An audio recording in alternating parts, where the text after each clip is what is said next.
আইন বহির্ভূত কাজ করে, তার জন্য আমরা সমগ্র প্রশাসনকে খারাপ বলতে পারি না আর বলবো না। তবে হ্যাঁ, তখন আমরা টোটাল প্রশাসনকে করাপ্টেড বলবো, খারাপ বলবো, যখন দেখবো প্রশাসন একত্রিত হয়ে যদি এই যারা কালপিট, যারা আমাদের আবু সিদ্দিক হালদারকে খুন করেছে,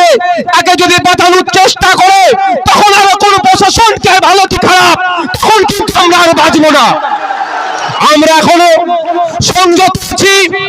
আশা করছি আমাদের সংযত থেকেই আমাদের আবু সিদ্দিককে যে হত্যা করেছে, যারা খুন করেছে, প্রশাসনের মাধ্যমে, বিচারের মাধ্যমে আমরা ন্যায় বিচার পাবো। আমরা প্রশাসনের প্রতি এই ভরসা আজও রাখছি, কিন্তু প্রশাসন যদি মনে করে এই ভরসা রাখা আমাদের দুর্বলতা, তাহলে সেই প্রশাসনের ঊর্ধ্বতন কর্তৃপক্ষকে জানিয়ে দিয়ে দিতে চাই